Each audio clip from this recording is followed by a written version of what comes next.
Programme में आपको खुशामदीद कहते हैं। मैं असदुल्ला खान हूं। आज इस्लामाबाद हाई कोर्ट में 3 नए जजेस ने अपना चार्ज संभाला, अपनी अदालतों में वो बैठे, जिनमें जस्टिस सरफराज डोगर साहब थे, जस्टिस खादिम हुसैन सोमरो साहब थे, जस्टिस मोहम्मद आसिफ साहब थे। लेकिन आज Islamabad high court bar, Islamabad bar council और डिस्ट्रिक्ट बार की मुश्तरका कॉल पर वकला ने आज हड़ताल की और अदालतों में वो पेश नहीं हुए। वकला की जानिब से आज एक कन्वेंशन भी मुनक्किद किया गया, जिसमें इन तीनों हाई कोर्ट से लाने वाले जजेस के इस अमल की मुखालफत की गई और कहा गया कि ये मेलाफाइड इंटेंशन के साथ हुआ है। दूसरी तरफ आज कुछ सहाफ़ियों की मुलाकात हुई है चीफ जस्टिस ऑफ पाकिस्तान से, जिसमें गुफ्तगू करते हुए उन्होंने इस अमल की हिमायत की। बल्कि चीफ जस्टिस ने कहा कि चीफ जस्टिस याहिया अफरीदी साहब ने कहा कि मैं तो गुलदस्ता बनाना चाहता हूं और कितनी अच्छी बात है कि मुख्तलिफ ज़बानें बोलने वाले, मुख्तलिफ इलाकों से ताल्लुक़ रखने वाले लोग इस्लामाबाद हाई कोर्ट में आ रहे हैं। लेकिन सवालात बहरहाल बहुत सारे पैदा हो रहे हैं इस अमल से। उनमें से सीधा चंद सवाल मैं आपके सामने रखता हूं और फिर हम उस पर गुफ्तगू करते हैं। सवाल यह है कि इस्लामाबाद हाई कोर्ट में आने वाले 3 नए जजेस की सीनियोरिटी का स्टेटस क्या है? क्या वो उसी सीनियोरिटी के साथ आए हैं या यहां पर आकर वो जो पहले से मौजूद जजेस हैं उनके जूनियर हो जाएंगे? जजेस के तबादले और मुस्तकिल तैनाती में फर्क होता है क्या? यह एक सवाल है। सवाल यह है कि इस्लामाबाद हाई कोर्ट में फ्रेश तैनातियों के बजाय दीगर हाई कोर्ट से जज लाने को क्यों तरजीह दी गई है? एक सवाल है कि क्या दीगर हाई कोर्ट से इस्लामाबाद हाई कोर्ट आने वाले 3 नए जजेस के लिए नया हल्फ लेना जरूरी है? एक सवाल यह भी है कि क्या आइन के आर्टिकल 194 के तहत हाई कोर्ट के जजेस का हल्फ मखसूस हाई कोर्ट के लिए होता है या एक हल्फ तमाम हाई कोर्ट्स में चल जाता है? किसी और हाई कोर्ट का सीनियोरिटी में 15वें नंबर का जज इस्लामाबाद हाई कोर्ट में सीनियोरिटी में दूसरे नंबर पर आना दुरुस्त तशरीह है? क्या 10 फरवरी को जुडिशल कमीशन इजलास में लाहौर हाई कोर्ट के सीनियोरिटी में 15वें नंबर के जज सरदार मोहम्मद सरफराज डोगर का नाम भी सुप्रीम कोर्ट तकर्रुर के लिए ज़ेर गौर आ सकता है? हाल ही में इस्लामाबाद हाई कोर्ट में जुडिशल कमीशन ने 2 नए जज तैनात किए, दीगर खाली असामियों को क्यों छोड़ा गया? एक सवाल यह भी है कि क्या इस्लामाबाद हाई कोर्ट में बजरिया जुडिशल कमीशन ताज़ा तैनातियां ना करने का मकसद दीगर हाई कोर्ट से जजों को बजरिया ट्रांसफर लाकर सीनियोरिटी से छेड़छाड़ करना है? एक और सवाल यह है कि किसी हाई कोर्ट में जजों की तैनाती जुडिशल कमीशन का कुली इख्तियार है या आइन के आर्टिकल 200 के तहत बजरिया मुशावरत सदर, चीफ जस्टिस और मुतल्लिका हाई कोर्ट के चीफ जस्टिस साहिबान का है?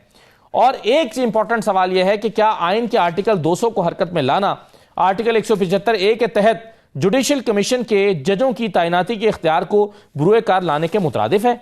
ये वो सवाल हैं जिस पर अभी हम गुफ्तगू करेंगे। मेरे साथ मियां रऊफ अता साहब मौजूद हैं, सदर हैं सुप्रीम कोर्ट बार के। बहुत शुक्रिया रऊफ अता साहब, खुश आमदीद। रियासत अली आज़ाद साहब हमारे साथ मौजूद हैं, सदर हैं इस्लामाबाद हाई कोर्ट बार के।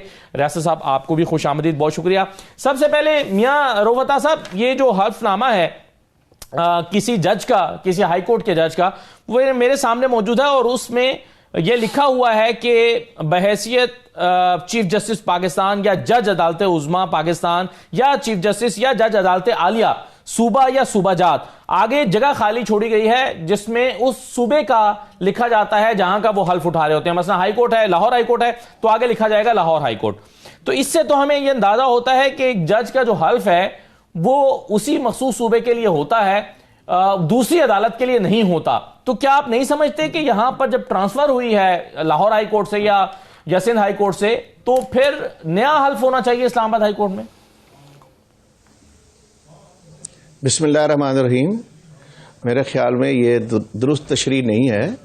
जब भी कोई जज की कोई रिकमेंडेशन होती है एलिवेशन के लिए जुडिशल कमीशन के जरिए या उससे पहले जो फोरम मौजूद था उसके जरिए, जब उसकी फ्रेश एलिवेशन होती है, इसको अपॉइंटमेंट बाय इनिशियल रिक्रूटमेंट हम कहेंगे, तो उस वक्त उसका ओथ लेना इंतहाई ज़रूरी है।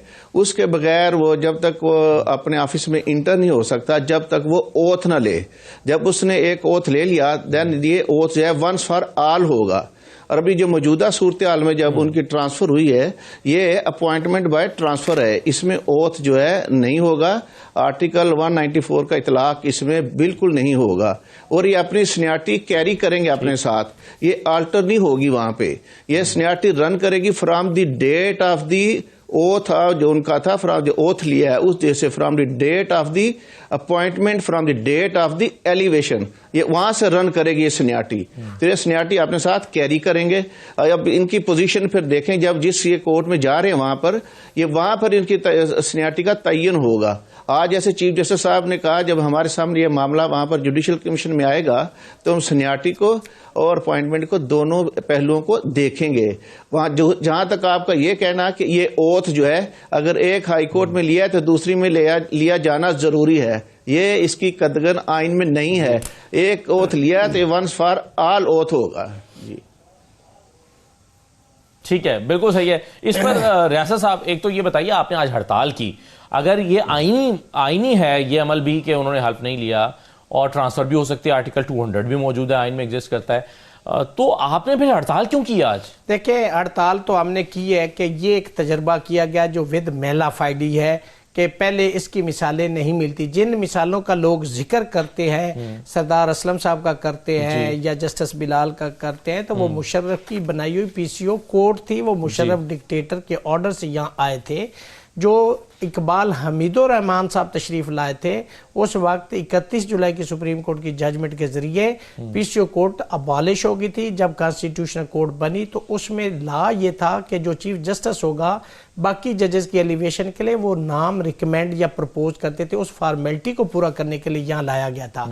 अब यहाँ पे तो इनकी अपनी बनाई 26वीं तरमीम है, उसके 175 में लिखा हुआ कि मोस्ट 3 जो सीनियर जजेस होंगे उनमें से आपने चाहिए। आप अपनी बनाई हुई तरमीम को नहीं मान रहे। मैं सदर साहब ने जो फरमाया है, बाकी चीजों से आपके ख्याल में हल्फ लेना जरूरी है? हल्फ जरूरी नहीं है, लेकिन एक चीज मैं आपको अर्ज कर दूं, सदर साहब ने भी बिल्कुल ठीक फरमाया है कि इस पे तो कोई लॉ है ही नहीं। इन्होंने खुद कहा ना कि चीफ जस्टिस ने कहा कि हम सुप्रीम जुडिशियल काउंसिल में इसको देखेंगे।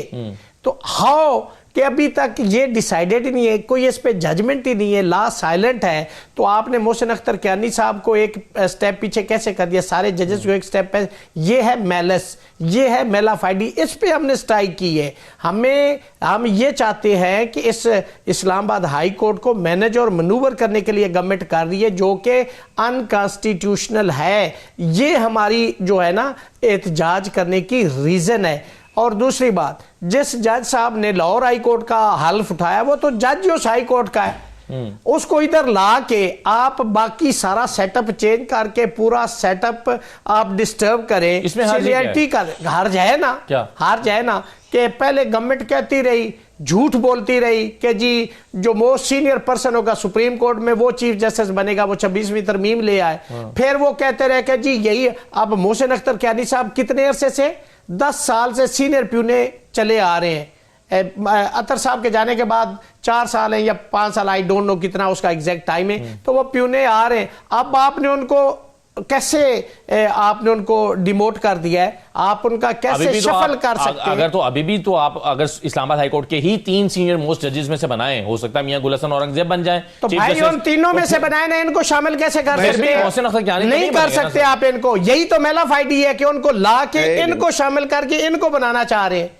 ये मेलाफाइडी है यार, खुदा का खौफ करें। रूल ऑफ लॉ की बात करो, इदारों की बात करो। आप वो 15वें नंबर से उठा के ले आए, वहां 2 लाख केसेस पेंडिंग है। वो लोग इंसाफ को तरस गए हैं, जहां 16,000 केसेस है वहां आप उनको ले आए। हमें तो ये नहीं समझ आ रही कि कौन सा ये इनके पास कोई आसमानी कोई ऐसा सहीफा इनको मिल गया है जिन्होंने ये कह दिया कि ये इस्लामाबाद हाई कोर्ट में आएंगे तो इन हाई कोर्ट चलेगी, वरना ये तो मेरा ख्याल सिस्टम ही रुक जाएगा, स्टेगनेंट हो जाएगा।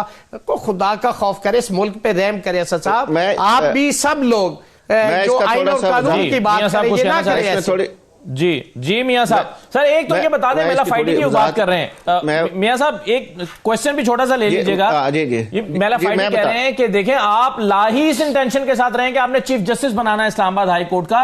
अगर आपकी ये इंटेंशन, और फिर आपने क्यों बनाना है जब इस्लामाबाद हाई कोर्ट में ऑलरेडी जजेस मौजूद हैं, उनको आप क्यों चीफ जस्टिस नहीं लगाना चाहते? आप एक चीफ जस्टिस को दूसरे हाई कोर्ट से क्यों लेकर आ रहे हैं? ये मैं थोड़ी वजाहत करता चलूं, पाकिस्तान जो है वो वफाकी जमहूरिया है और ये इस्लामाबाद हाई कोर्ट एक वफाक की अलामत है जिसने 4 सूबों की नुमाइंदगी होना ज़रूरी है और अभी भी मौजूद है। इस वक्त भी 4 सूबों से यहाँ पर जजेस मौजूद है वहाँ पर। लेकिन बलूचिस्तान से पहली दफ़ा जो है पहली दफ़ा किसी बलोच जज को आज तारीख में पहली दफ़ा यहाँ अपॉइंट किया गया है, जिसकी और सिंध से खादिम हुसैन सोमरो साहब को पहली दफ़ा वहाँ से किसी को यहाँ पे ट्रांसफ़र किया गया है। इसकी तो पजीराई मिलनी चाहिए थी। जहाँ तक इनका ये कहना कि ये जो इसमें बदनीति का पहलू है, मैं ये कहता चलूं दस्तूर के ताबे रहकर ये तमाम जो प्रोसीजर है मुकम्मल किया गया है। आर्टिकल 200 जो दस्तूर का है वो सदर पाकिस्तान को इस बात का अख्तियार देता है कि वो किसी भी जज को बजुज उसकी रजामंदी से और फिर उसके वो चीफ जस्टिस पाकिस्तान से मुशावरत करे और मुतलका हाई कोर्ट्स के चीफ जस्टिस जो हैं उनसे मुशावरत करने के बाद वो किसी को भी ट्रांसफर कर सकते हैं। इन तमाम मराहिल में किसी जगह पे भी किसी ने इस बात का इजहार नहीं किया कि हमसे मुशावरत नहीं की गई, हमारी रजामंदी नहीं ली गई। तो इसको आप कैसे क्या ढूंढ सकते हैं कि इसमें बदनीति का अंसर शामिल है? जी बिल्कुल ठीक है सर। ये बता दें कि ये जो आने वाले जजेस हैं इनकी सीनियरिटी का अगर अभी सर इनकी सीनियरिटी का तयन अगर अभी नहीं हुआ कि स्टेटस क्या है, तो फिर कल का जो रोस्टर जारी हुआ है उस रोस्टर में किस तरह से तरतीब लगाई गई है? नंबर 2 जज ये हो गए और ये जो नए बाकी हैं 11वें नंबर पे हैं, 12वें नंबर पे हैं या 13वें नंबर पे हैं, ये तयन कैसे हुआ है? ये तयन देखे मैं बता दूं, ये जो ट्रांसफर ये जो हुई है, ये अपॉइंटमेंट बाय ट्रांसफर हुई है। जैसे ही उन्होंने वहां पर चार्ज अज्यूम कर लिया तो उनकी सीनियरिटी जो पीछे से आ रही थी वो इंटैक्ट रहेगी, वो महफूज रहेगी। तो इसकी बुनियाद पे उनको सीनियर प्यूनी का दर्जा दिया गया वहां पर। ये कोई खिलाफे आइन या खिलाफे वो आरजी है, वो परमानेंट जज तो नहीं है ना, दूसरी हाई कोर्ट का जज है, वहां पे उसकी सीनियरिटी वहां पे मेंटेन होगी।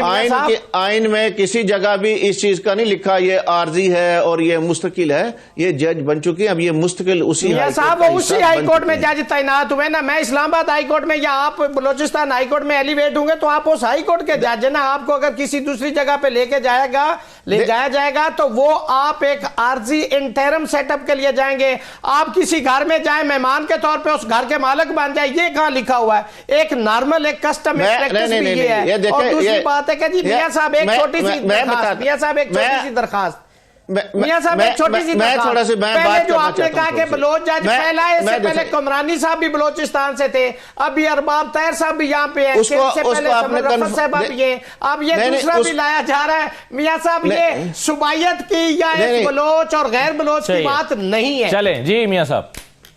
नहीं मैं बताऊं, ये जो इनका जो फरमाना है यहाँ पर कि ये आजम कमरानी साहब को तो कंफर्म नहीं किया गया, उसके पीछे भी कुछ कुफ्ते कार फरमा थी जो उनको नहीं वहां पर परफॉर्म नहीं करने दिया गया। वो एक अलहदा इशू है।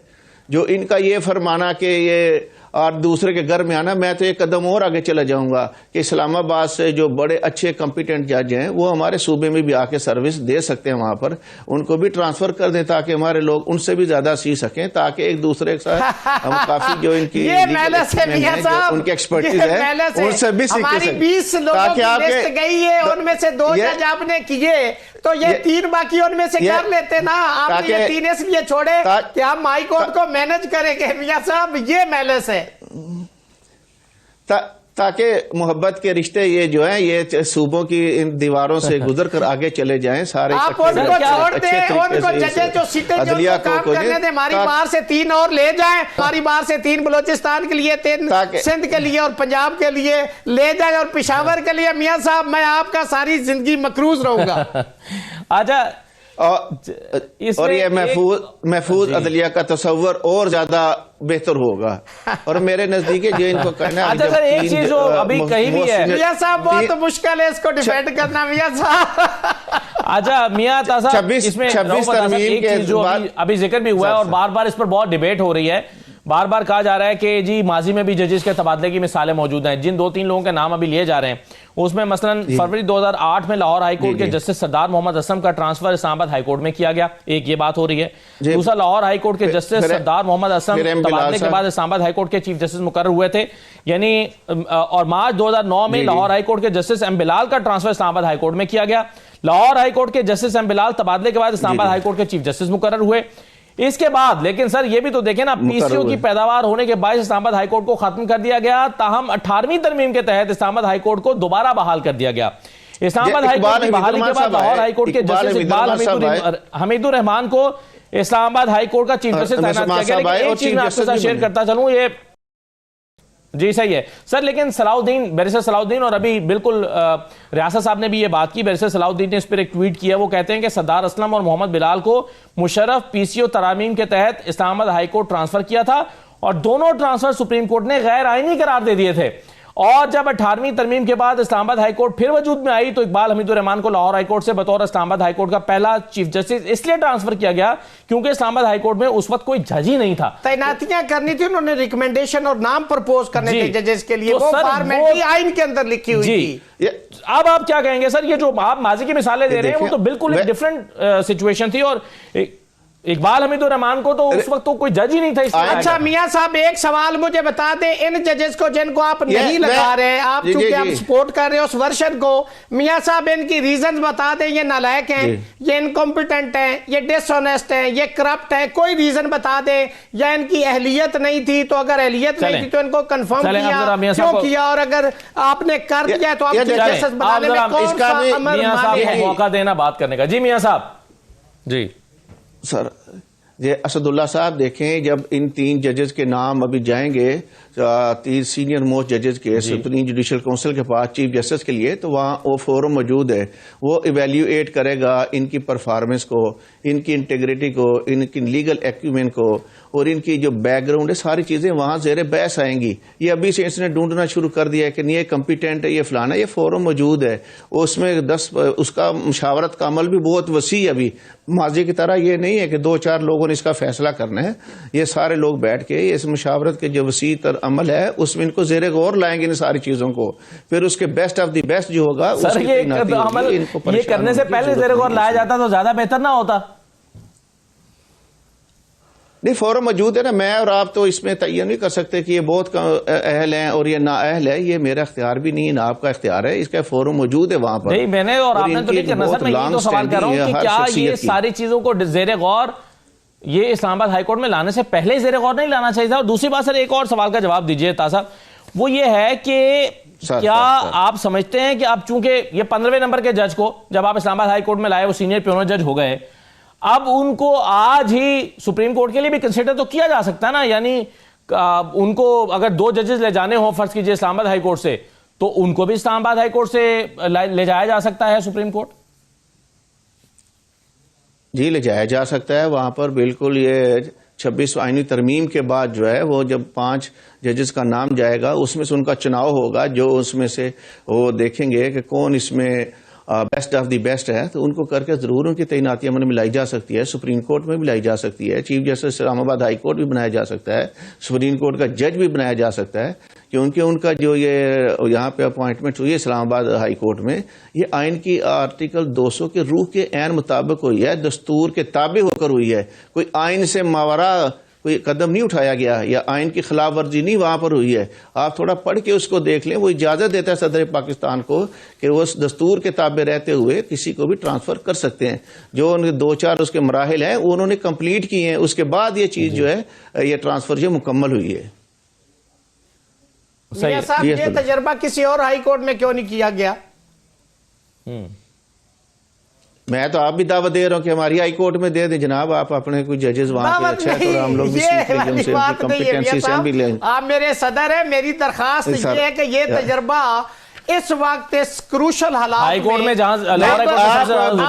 जहां सर असदुल्ला साहब, ये बजीद क्यों है कि एक मखसूस शख्सियत को कि सिर्फ उन्हीं को लगाना है? इदारे अहम होते हैं जो आइन के ताबे काम करते हैं, आइन की रूह से अगर कोई मामला कदम हुआ ना फिर बताएं मुझे। 5वें को 8वें को 8वें को लगा दे, इस्लामाबाद से लगा देखो, दे। मैं तो ये शख्सियत की बात नहीं कर रहे। मैं ये नहीं कह रहा कि डोगर साहब को, मैं ये नहीं कह रहा कि डोगर साहब को लगाया जाए, वो 3 जब नाम जाएंगे उसको बेस्ट ऑफ द बेस्ट चुनाव जाएगा। मियां साहब, ये मेरा बयान लिख ले, रिकॉर्ड पे इनको लगा दिया जाएगा, इसलिए हम अच्छा वैसे आज जो इस्लामाबाद हाईकोर्ट में वेलकम किया गया है, बाकायदा एक तकरीब से सजाई गई, फूलों का गुलदस्ता पेश किया गया, लॉ ऑफिसर्स गए, उन्होंने जस्टिस सरफराज डोगर साहब के लिए तो ये तकरीब मुनक्किद की, लेकिन खादिम हुसैन सोमरो और मोहम्मद आसिफ साहब के लिए तकरीब मुनक्किद नहीं की। तो इन तीनों में जजों में क्या फर्क है सर?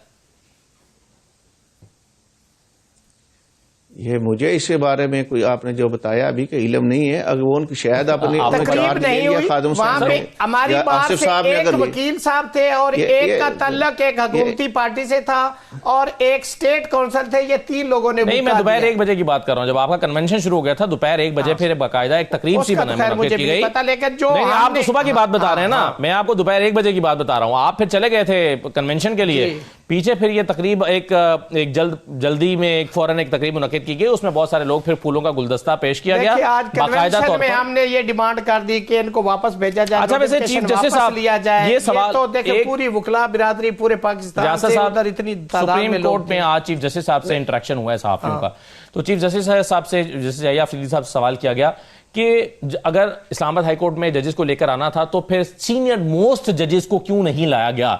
इसके जवाब में उन्होंने कहा कि इस सवाल का जवाब मैं अभी नहीं दे सकता। आपके ख्याल में ये वैलिड क्वेश्चन है? बिल्कुल गलत है। उसकी रीजन ये है कि देखे वाई ओनली सरदार ये जो डोगर साहब है उनको, और वाई ओनली कॉन्स्टिट्यूशन बेंच के लिए अमीनुद्दीन, वाई कि जी आप किसी और जैद बकर का नाम ये आपको यही नजर आता है।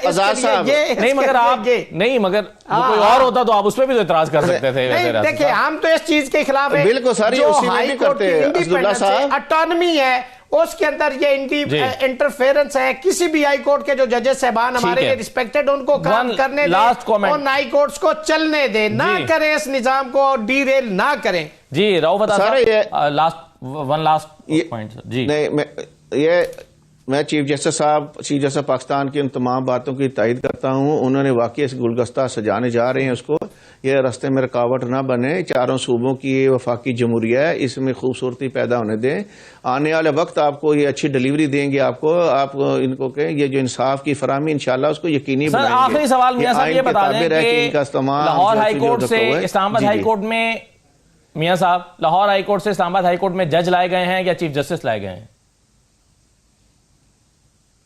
नहीं, जज लाए गए हैं। उनकी तैनाती एज ए जज हुई है। चीफ जस्टिस का जो प्रोसीजर है या उसका अमल है वो तो अभी आगे शुरू होगा कि 3 जजेस के नाम जाएंगे वहां से। देखते हैं अभी उनमें से कौन पूरा किसके नाम पे निकलता है। उसकी बहुत बड़ी जिम्मेदारी है जिस पे आयद होगी। वो मेरा ख्याल जो भी होगा बड़े अच्छे, हम तवक्का रखते हैं कि बड़े अच्छे तरीके से वो अपने इस फराइज को सरअंजाम देंगे। इसमें बदनीति नहीं ढूंढनी चाहिए, बल्कि हमें इसके तावन और मेरे सदर ने कहा कि जी चीफ साहब ने कहा है कि जी गुलदस्ता बनाना चाह रहे हैं। गुलदस्ता तो खैर नहीं, वो ऑलरेडी इस्लामाबाद हाई कोर्ट एक गुलशन है, लेकिन गुलशन को तबाह ना करें आप अपनी छोटी छोटी ख्वाहिशात। बहुत शुक्रिया रियासत अली आजाद साहब। नहीं, गुलशन के हम पासबान हैं इंशाल्लाह। टेंशन लेते हैं, ब्रेक के बाद वापस आते हैं।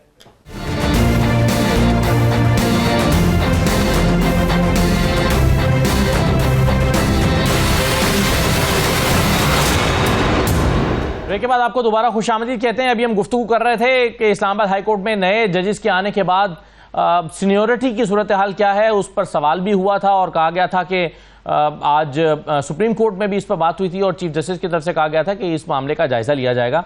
लेकिन बहरहाल अब हमारे सामने एक लिस्ट आ चुकी है और इस लिस्ट के मुताबिक जो सीनियर मोस्ट जज हैं चीफ जस्टिस के बाद, वो जस्टिस सरफराज डोगर साहब हैं और जस्टिस मोहसिन अख्तर कियानी साहब तीसरे नंबर पर हैं। और इसी तरतीब से बाकी वही तरतीब जो पहले से मौजूद है उसके मुताबिक नई सीनियोरिटी लिस्ट बन गई है। यानी चीफ जस्टिस के बाद सबसे सीनियर जज जो हैं वो जस्टिस सरफराज डोगर हो गए हैं। यानी इन तमाम सवालों का हुकूमत ने जवाब दे दिया है कि नए हल्फ की जरूरत भी नहीं है, सीनियोरिटी वही होगी जो इस हाई कोर्ट में आने के बाद यानी इस्लामाबाद हाई कोर्ट में बनेगी। नई सीनियोरिटी या एक हल्फ उठाना और उसके बाद फिर जो एक जूनियर मोस्ट जज बन जाते हैं नई अदालत में आने के बाद, वो नहीं होगा। तो ये सब कुछ डिफाइन कर दिया गया है। अब इस पर तहरीक इंसाफ ने भी अपने बड़े तहफ़्फ़ुज़ात का इजहार किया है। कोर्ट पैकिंग कहा जा रहा है, फिर इस्लामाबाद हाई कोर्ट में नए जजेस के आने को भी मेलाफाइडी कहा जा रहा है। ये सब कुछ क्यों हो रहा है? मेरे साथ इस वक्त स्टूडियोज़ में तैमूर सलीम झगड़ा साहब मौजूद हैं, पीटीआई के रहनुमा। बहुत शुक्रिया झगड़ा साहब, खुश आमदीद। शैला रजा साहबा हमारे साथ मौजूद हैं, पीपल्स पार्टी की रहनुमा हैं, MNA हैं। शैला साहबा आपको भी खुश आमदीद। झगड़ा साहब, ये जो इस्लामाबाद हाई कोर्ट में नई सीनियोरिटी लिस्ट आ गई है, लाहौर हाई कोर्ट से एक जज ट्रांसफर होकर आए हैं, वो अब सीनियर मोस्ट जज बन गए हैं। तहरीक इंसाफ को क्या इस सारे मामले पर कोई इतराज़ात है? क्या मसला था उन 5 जजेस में जिनको सुपरसीड किया गया? अब वो तो हो गए, जब आप कोई और सीनियर मोस्ट आ जाएगा तो वो सुपरसीड हो ही जाएंगे। सुपरसीड से आ जाएंगे, जूनियर हो गए। हाँ, क्यों? क्यों इनसे पूछे ना, इन्होंने किया है क्यों? ये कोई मामूली बात तो नहीं है या ऑर्डिनरी बात तो नहीं है। मैं सवाल पूछ रहा हूं, मुझे सवाल पूछने का हक है।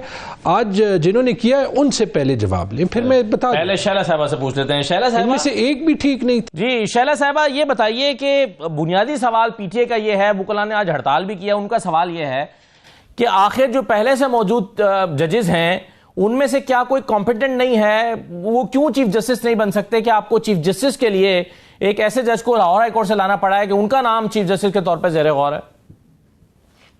अच्छा, पहली तो बात यह है कि 26वीं आईनी तरमीम जो है असेंबली से पास की गई है, उसके अकॉर्डिंग भी चल रहे हैं। दूसरे आइन का आर्टिकल 200 जो है वो सदर को ये इख्तियार देता है कि वो एक हाई कोर्ट के जज को दूसरी तरफ लगा सकते हैं। और बाकी रही हड़ताल, तो मैं आज चैनल पे सुन रही थी और दिखा भी रहे थे कुछ, वो दिखाने से तो प्रूव नहीं हुआ, सुना है मैंने कि जुज़वी एक हड़ताल हुई और मोस्टली जो थे वो लॉयर्स जो थे उन्होंने काम किया। बहरहाल नहीं, इस्लामाबाद हाईकोर्ट में तो आज सारा दिन मैं भी मौजूद रहा हूं शैला साहबा, वहां पर तो वकला नहीं अपीयर हुए हैं, अदालतों में काम नहीं हुआ, सिर्फ लॉ ऑफिसर्स गए हैं। और मोहसिन अख्तर कियानी साहब ने तो कोर्ट में लिखवाया अपने एक ऑर्डर में कि आज हाई कोर्ट में दूसरी हाई कोर्ट से आने वाले जजेस की वजह से वकला ने हड़ताल की है, इसलिए आज हम केस की समाअत नहीं कर पा रहे। अब ये कि देखें, मैं तो कानून जानती नहीं हूँ, लेकिन मुझे ये मालूम है कि 26वीं आईनी तरमीम के तहत ये किया जा रहा है। और जैसे कि मैंने आर्टिकल 200 भी बताया। दूसरी बात जो है वो ये है कि जितना मैंने माहिर कवानीन को सुना, उन्होंने कहा कि जजेस जो है इस तरह से एक कमेटी सी बना के या इस तरह करके ख़त नहीं लिख सकते कि ये क्या हो रहा है और हम ये नहीं कर सकते। तो ये एक सिलसिला है जिसमें मैं समझती हूँ कि अगर तैमूर झगड़ा साहब लॉयर हैं तो आपको किसी लॉयर ही को बुलाना चाहिए था। और लॉयर्स पर तो लॉयर्स के साथ तो हमने इस पर डिस्कशन कर ली है पहले पार्ट में, लेकिन आपसे हम जाहिर है एक ये सवाल ये है कि क्या ये पॉलिटिकल इंटेंशंस के तहत हो रहा है, इस पर पॉलिटिकल पॉइंट ऑफ व्यू आना भी जरूरी है। तो झगड़ा साहब, आप इस पे आप इसको क्या कैसे देखते हैं? इस पे कानूनी बहस तो हमने कर ली। मैं तो नहीं समझती कि इसमें कोई पॉलिटिकल इंटेंशन है, क्योंकि जाहिर है कि एक हमने अमेंडमेंट की है और जैसे कि मैंने कहा कि एक आर्टिकल भी मौजूद है। शैला साहब आपको पाबंद नहीं करती ना कि आपने इन 6 जजेस में से किसी को चीफ जस्टिस नहीं बनाना और आपने लाजमी दूसरी अदालत से लाकर किसी को चीफ जस्टिस बनाना है, यह अमेंडमेंट आपको पाबंद तो नहीं करती ना जी? इससे पहले का भी कोई कानून पाबंद नहीं करता। क्या मतलब, मैं समझा नहीं। पहले भी देखिए, 18वीं तरमीम जो हुई थी उसमें इख्तियारात हुकूमत ही के पास थे, लेकिन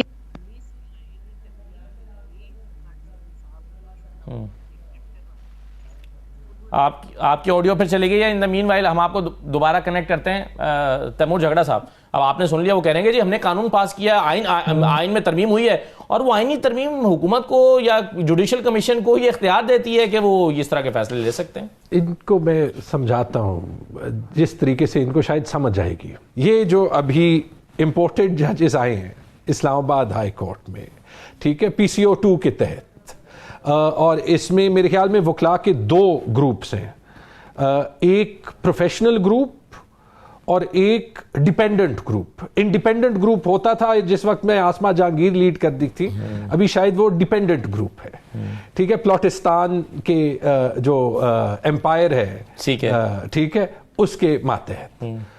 तो ये हो रहा है। देखें, ये मेरे ख्याल में पाकिस्तान की तारीख का, पाकिस्तान की जमहूरी तारीख का स्याह तरीन दौर है और ये अभी से नहीं शुरू हुआ था।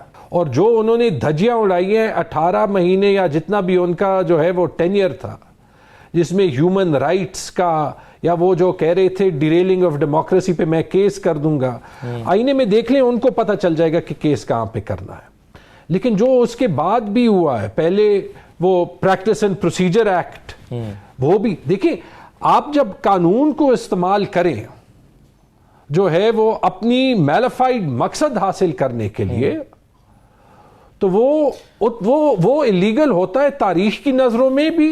आप इसमें देखें जो डीबीज बनी है उसमें चीफ जस्टिस साहब के साथ जस्टिस इनाम अमीन मिनाज साहब हैं, जिनके सामने आप अपना केस नहीं लगवाना चाहते, लेकिन डीबी नंबर 1 जो है वो ये बनी है। डीबी नंबर 2 में जस्टिस सरफराज डोगर साहब हैं और उनके साथ खादिम सोमरो साहब हैं जो सिंध हाई कोर्ट से आए हैं। अब आपका अलकादिर ट्रस्ट वाला केस जो है वो अपील में आना है, वो इन्हीं में से किसी डीबी के पास लगना है, तो फिर आप क्या करेंगे? पीटीआई फिर कहेगी कि जी हम इनके सामने अपीयर नहीं होना चाहते। It's irrelevant. पीटीआई कह देगी जो इंसाफ के निज़ाम के साथ हो रहा है इसकी कीमत बहुत लंबी अदा करनी पड़ेगी। इसीलिए हो रहा है कि इनको पता है कि इनके पास ना कोई शवाहिद है, ना कोई कानून है, ना कोई इंसाफ है। ये कल मेरे ख्याल में 100 बार इमरान खान को प्रोसिक्यूट कर दे, एक नहीं 100 मिलिट्री कोर्ट्स में कर दे।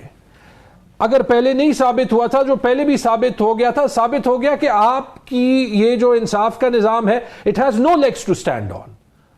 जो ये ट्राइपार्टाइट गवर्नमेंट है, you have no legs to stand on. इससे ज्यादा मैं क्या कहूं, पूरी दुनिया को पता है, हम डिबेट कर सकते हैं 1000 बार, हर किसी को पता है। या तो बता दें कि ये 5 जजेस जो हैं ना अहल थे, ठीक है, और हिम्मत हो तो जाके बता दें क्या ये कोइंसिडेंस है कि ये 5 वो जजेस थे जिन्होंने खत लिखा था कि हम पे प्रेशर डाला जा रहा है। Is that A coincidence?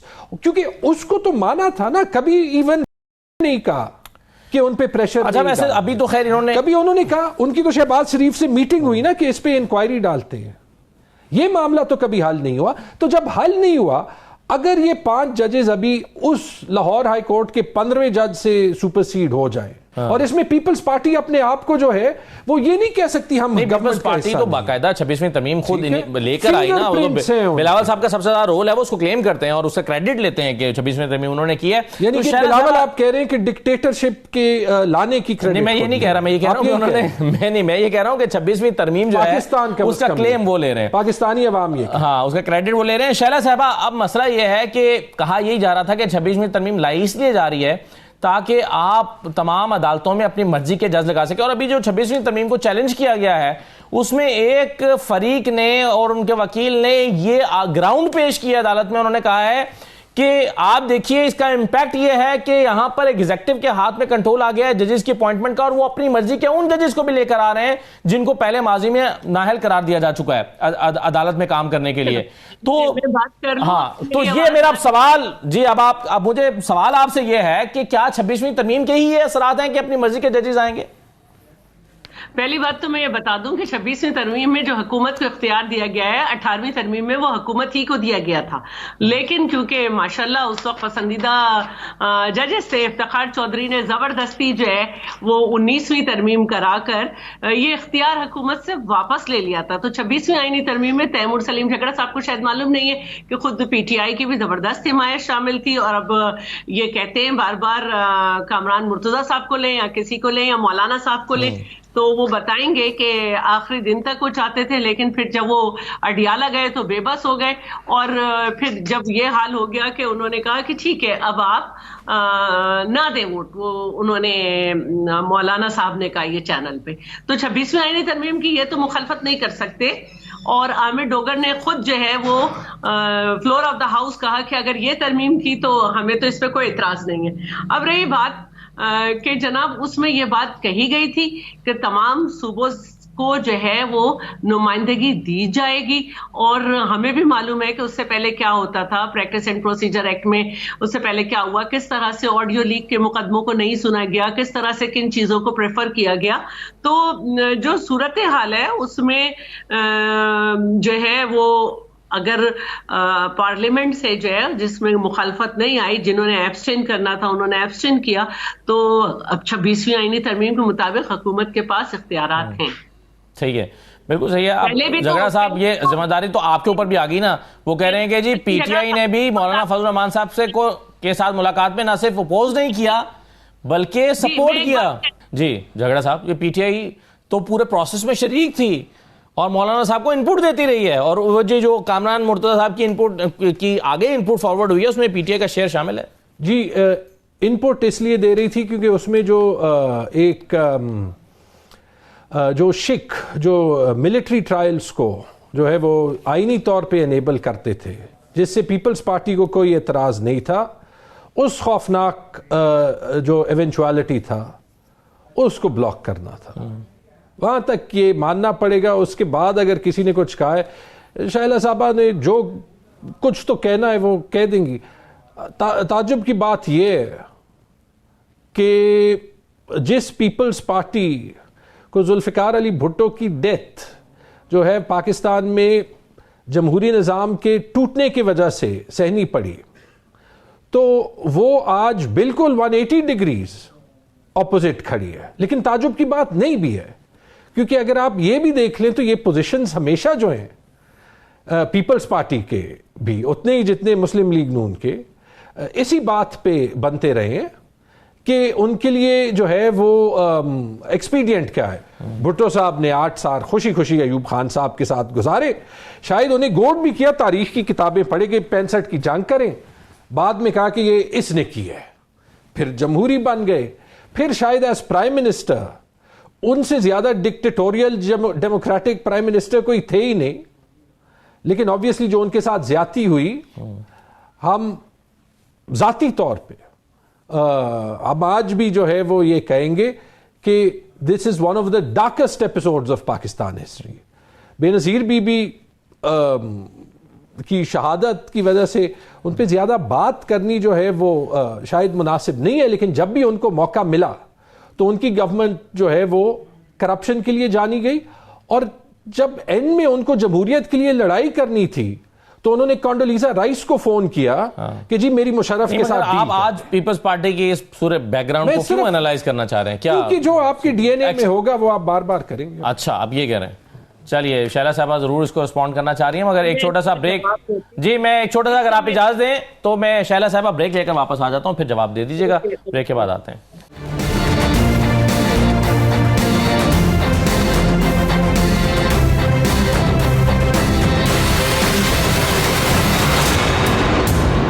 Break के बाद दोबारा खुशामदीद कहते हैं। शैला साहब, आप भी आपने गुफ्तगू सुनी, झगड़ा साहब कह रहे हैं पीपल्स पार्टी ने वही किया जो इनके डीएनए में है, और आप माजी के आपको पूरा एनालाइज कर रहे थे पीपल्स पार्टी की सियासत को, कैसे रिस्पॉन्ड? मैं तो सिर्फ एक बात कहूंगी, पीपल्स पार्टी की सियासत को अगर मुल्क से हटा देना तो फिर है ना, ये हिस्ट्री मिलती है कि इतने साथ एहतशाम ज़मीर के साथ बैठे, फिर मुशर्रफ से इसलिए झगड़ा हुआ कि 36 सीटें हम 100 चाहते थे, वो 36 दे रहा था। फिर जहीरुल इस्लाम ने ऐलानिया कह दिया कि थर्ड ऑप्शन। भुट्टो साहब की जब बात करते तो पहले भुट्टो साहब इस्कंदर मिर्जा उनके इन लॉज में थे, उनको लेकर आए, उसके बाद माशाल्लाह लगा। और भुट्टो साहब जो थे वो समझते थे कि सियासत में इन होना है, तो अगर सियासत में चलना है तो बेशक राइटिस्ट के साथ चलना पड़े, आप आवाम से राब्ते में रहेंगे। उन्हें जैसे ही मौका मिला उन्होंने माशाल्लाह अपनी पार्टी बनाई, और बेगम नुसरत भुट्टो पहली खातून थी जिन्होंने कोई तोशा खाना वगैरह का रुख नहीं किया, पहली खातून थी जिन्होंने माशाल्लाह को चैलेंज किया। एक तो थोड़ा सा इनको मैं ये बता देना चाहती हूँ। सेकंड ये कि मैं इनको ये बताना चाहती हूँ कि बीबी ने 2 माशाल्लाह डिक्टेटर्स को चैलेंज किया और मुल्क में माशाल्लाह था, और जब उससे बात भी की तो उससे, जैसे बेगम नुसरत भुट्टो ने एमआरडी बनाई थी तमाम पॉलिटिकल पार्टीज को मिला के, इसके बावजूद कि वो पॉलिटिकल पार्टीज जिया के साथ मिल गई थी, लेकिन उन्हें अपने साथ मिलाया था, और ये पहली फतह थी हमारी, और भुट्टो साहब भी जिंदा थे उस वक्त। तो उसके बाद बीबी साहिबा ने पॉलिटिकल पार्टीज के वापसी का रास्ता निकाला, और जब वो मुल्क में आ गई तो हमारे लोगों के बड़े बयानात हैं, और खुद मुशर्रफ ने कहा था मायदा खत्म। तो पॉलिटिकल पार्टीज के लिए रास्ता निकाला। आप हमें बताएंगे कि क्या होती है सियासत कि जब आपके खिलाफ मोशन ऑफ आप कह रही हैं कि बिल्कुल झगड़ा साहब ने गलत एनालाइज किया पीपल्स पार्टी को, लेकिन ये हमारा मौजूद नहीं है। आज इतने मसाइल हैं कि अब ये हम बिल्कुल एक अलग डायरेक्शन में चले गए। मौका दिया, जब मोशन ऑफ नो कॉन्फिडेंस आया तो उन्होंने बाजवा से कहा हम आपको जितनी दफा कहेंगे बना देंगे, मोशन ऑफ नो कॉन्फिडेंस वापस करवा दें, उन्होंने चेयरमैन को ऑफर दी। तो हमें हिस्ट्री ना पढ़ाएं, और मैं ये समझती हूँ कि 26वीं आईनी तरमीम में 4 तरमीम थी पीटीआई की, जिसमें से 2 एक्सेप्ट हुई, और अभी भी जो गड़बड़ हो रही है वो इसलिए हो रही है कि हम जो थे वो कॉन्स्टिट्यूशनल कोड बनाना चाहते थे, ये इनकी तजवीज थी बेंच, और इसके अलावा इनकी 4 तजावीज थी जिसमें से 2 एक्सेप्ट हुई, जो फायदा पहुंचा सके बानी पीटीआई को। लेकिन बेंच की तश्कील से ज्यादा तो मामला अब लग रहा है झगड़ा साहब के जुडिशल कमीशन की जो कंस्ट्रक्शन है जिस अंदाज में, क्योंकि सारी अपॉइंटमेंट्स तो वहां से हो रही हैं, तो आपका कि क्या जुडिशल कमीशन की तश्कील या इस शक्ल में तश्कील में भी आपका रोल था या नहीं था पीटीआई का? नहीं, मैंने तो आपको कहा कि उस प्रोसेस का हिस्सा बनना इसलिए जरूरी था कि जो सबसे खौफनाक शिक थे 26वीं तरमीम के वो ब्लॉक की जाए। आपको याद है कि एक रात मुझे ये भी याद है ना कि आखिर में आपने ये कहा था कि जी अब हम प्रिंसिपली जो है वो वोट नहीं कर रहे, बाकी हमें इस मुसवदे पर कोई एतराज नहीं है। बैरिस्टर गौहर का एक बयान आया था, आपको पता है बैरिस्टर गौहर बहुत बड़े जेंटलमैन है, तो उनके बयान सॉफ्ट होते हैं। सॉफ्ट मतलब ये क्या चेयरमैन है वो? हाँ, लेकिन वो जेंटलमैनली बयान देते हैं, इसमें कोई वो देखे ये मतलब आप ये कह रहे हैं कि बैरिस्टर गौहर ने जो कहा उनका ये मतलब नहीं था? मैंने कहा उनके जो है अंदाजे बयान जो है वो सॉफ्ट होते हैं। हम अंदाजे बयान की तो बात ही नहीं कर रहे, हम तो उनके लफ्जों की बात कर रहे हैं। उनके अल्फाज ये थे कि जी हमें अब इस पे कोई एतराज नहीं है, बस हम प्रिंसिपल हमारा स्टैंड ये है कि हम वोट नहीं करेंगे। असेंबली में पीटीआई की क्या पोजीशन थी जब वोट हो रहा था? नहीं, मगर तो चाहे आप पोजीशन ले चुके थे ना कि हम वोट नहीं करेंगे। नहीं, असेंबली में क्या पोजीशन थी? पीटीआई ने वोट किस तरफ डाला? वो तो ठीक है, जवाब तो दे देना। वोट नहीं डाला ना, वो तो आपने स्टैंड ले लिया, अपोज किया।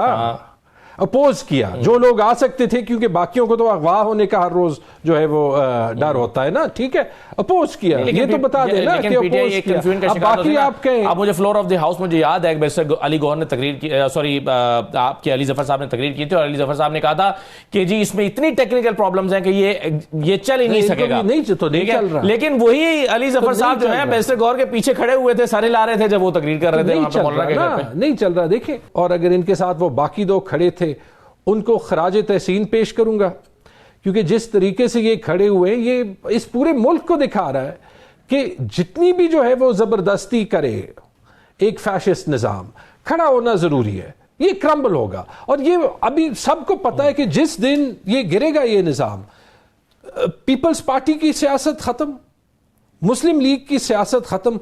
अनफॉर्चुनेटली जो गन जुडिशरी में, ब्यूरोक्रेसी में, पीका एक्ट के थ्रू आपके और मेरे मुंह बंद करने से, पुलिस में, ये सारे जो पाकिस्तान के इदारे तबाह हुए हैं ना, ये इतनी आसानी से सही है, ठीक नहीं। चलिए ये बता दीजिए, आप इमरान खान साहब से मिलने के लिए गए, आपकी मुलाकात नहीं हो पाई, आपके साथ और भी 5 लोग थे, उन्हें भी मिलने नहीं दिया गया। आप क्यों मिलना चाहते हैं इमरान खान साहब से? नहीं, इमरान खान साहब ने बुलाया था, उन्होंने बुलाया था। और आप जो है वो खैबर पख्तूनख्वा में हम देख रहे हैं कि कुछ जुनेद अकबर साहब ने आकर बिल्कुल एक नई एक अलग लाइन नजर आ रही है जो गंडापुर साहब से है। तो किधर इमरान खान साहब आप लोगों से मुलाकात करके क्या सोच रहे हैं? पार्टी को थोड़ा सा डिफरेंट लाइन पे लेकर जाना चाह रहे हैं? इमरान खान साहब की मर्जी है कि उन्होंने जिससे मुलाकात करनी है, इसमें तो कोई जो है वो नहीं है। 2 हमारे साथ खैबर पख्तूनख्वा के वजीर भी थे, तो ऐसी तो कोई बात नहीं है। टैक्टिक्स, स्ट्रैटेजीज जो है वो चेंज हो सकती हैं। मेरे साथ मुजम्मिल असलम जो फाइनेंस मिनिस्टर, जिन्होंने मुझे रिप्लेस किया, और ब्रिगेडियर मुसद्दिक अब्बासी जो एंटी करप्शन वहाँ के जो है वो मिनिस्टर हैं। तो अगर ऐसे कोई बात हो कि जो है वो बिल्कुल पार्टी आपस में तकसीम है, तो इट डजंट मेक सेंस कि हम ये साथ बुलाते। तो बुलाया, बड़ी अफसोस की बात है कि नहीं जो है वो किया, लेकिन मुझे खुशी इस बात की है कि खान साहब ने याद किया, क्योंकि बहुत से लोग जो है वो इन टच रहने की कोशिश करते हैं। मैंने जो है वो मुझे खुशी ये हुई है कि साल बाद और इस साल में जो है वो कुछ लोगों ने इल्जामात वगैरह भी लगाए हैं, लेकिन उसके बावजूद अगर खान साहब अच्छे अल्फाज में याद करते हैं तो this by itself is enough. और एक बात मैं आपको अपने बारे में भी कह दूं, और जो भी पीटीआई का लॉयल वर्कर है उसके बारे में कह दूं, ना हमें ओहदा चाहिए, ना हमें कोई जो है वो रिकग्निशन चाहिए। ये जो इमरान खान की जंग है, ये पाकिस्तान की जंग है। We will fight till the last ball and we will win. सही है। शैला साहबा, आज इमरान खान साहब ने एक चीफ ऑफ आर्मी स्टाफ को एक खत भी लिखा है, कुछ दहशतगर्दी के हवाले से, कुछ जाहिर है ये पाकिस्तान का एक बड़ा मसला है और उस पर सारे ही कंसर्न हैं, तो उस पर उन्होंने अपनी राय और अपनी जो सिफारिशात हैं वो भी दी हैं। दूसरा ये है कि जो मुलाकात का दिन होता है उसमें इमरान खान कानून के मुताबिक, जेल मैनुअल के मुताबिक जिससे मिलना चाहें उसके नाम देते हैं। यह हाईकोर्ट का भी ऑर्डर है और उन नामों को फिर अलाउ किया जाता है मुलाकात करने के लिए, लेकिन ऐसा नहीं हुआ। 6 लोग मिलने के लिए गए लेकिन उनकी मुलाकात नहीं हो पाई। आप समझती हैं कि ये जेल मैनुअल की खिलाफवर्जी की गई है और इस्लामाबाद हाईकोर्ट के ऑर्डर्स की भी? अच्छा, पहले तो मैं झगड़ा साहब को ये बता दूं कि तैमूर झगड़ा साहब, हम कोई 2500 सीट या थर्ड ऑप्शन के तौर पे नहीं बने। हम जो है बाकायदा एक नजरियाती पार्टी है और जिसके लीडर्स को एस्टेब्लिशमेंट ने जिसके मुकद्दर में मौत लिख दी, लेकिन हमारी पार्टी बढ़ रही है, जिसको घेर घेर के एक सूबे तक महदूद करने की कोशिश की गई, लेकिन आज भी हर शहर में हमारे कारकुन पाए जाते हैं। ठीक है, हमारे लीडर्स मरते रहे लेकिन हमारी पार्टी खत्म नहीं हुई। आपकी लीडर अभी सिर्फ 1 साल से अंदर है और बात हो रही हो बड़ी अच्छी तरह जेल काट रहा है भाई, और असेंबली में नारे लग रहे हैं रिहा करो। ठीक है, तो एक तो ये कि हमें खत्म करने की जो है ना वो ख्वाब खत्म हो चुके हैं, अब आप अपने आप को बचाने की कोशिश करें। अब दूसरी बात जो है वो ये है कि गवर्नमेंट की एलान के लिए बड़ी अजीब जुबान है, आप अपने आप को बचाने की कोशिश करें, मतलब किससे? आपसे? बिल्कुल किससे? ये मतलब ये धमकी है या क्या? जरा प्लीज एक्सप्लेन करें, आपका मतलब क्या है? किससे जी? किससे बचाएं? किससे बचाएं? आपने इतनी बड़ी बात की, आपसे बात कर रही हूँ। हाँ, किस? नहीं, मैं पूछ रहा हूँ क्योंकि आपने कहा ये जरूरी है कि हमें पता हो कि किससे बचाएं। कर रही हूँ, अपनी पार्टी को बचाने की कोशिश करें। माशाल्लाह से इतने इख्तलाफ पाए जाते हैं, इतने इख्तलाफ पाए जाते हैं, कोई एक को गवारा नहीं करता। घर की खवातीन अंदर से घर की खवातीन के खिलाफ बोल रही हैं, तो मैं कोई गलत बात नहीं कर रही। अब रही बात दूसरी, देखिए पंजाब गवर्नमेंट के पास जेल है और इसकी जवाब पंजाब गवर्नमेंट है और गवर्नमेंट है। हम तो गवर्नमेंट का पार्ट नहीं है, हम गवर्नमेंट के हिमायती जरूर हैं, सपोर्टर जरूर हैं, सपोर्टर जरूर आप हैं। राय तो दे सकती है ना कि सही हुआ या गलत हुआ, कानून के मुताबिक हुआ या कानून के खिलाफ हुआ। जो भी जेल मैनुअल है उसके अकॉर्डिंग बिल्कुल राइट्स मिलने चाहिए कैदी को। और इसी तरह जो है ये भी मुझे पूछना चाहिए कि ये जेल मैनुअल्स के उस वक्त कहाँ थी चीजें जब चांद रात को नैब ने गिरफ्तार शुदा खातून को हॉस्पिटलाइज किया था और फिर रात के 12 बजे घसीट के दोबारा एक सीनियर सिटीजन को जेल ले गई थी। उस वक्त कहाँ थे राइट्स जब बीबी आसिफा को जरदारी साहब से नहीं मिलने दिया जाता था? उस वक्त कहाँ थे राइट्स जब स्पीकर साहब के घर में मेल नौकर्स भी सर्वेंट्स भी निकाल के नौकर भी निकाल कर उनके घर में 7 घंटे तक जो है बेहूदगी की गई थी, जब मिफ्ता इस्माइल के घर में घुसा गया था। ठीक है, चलिए, बिल्कुल सही है।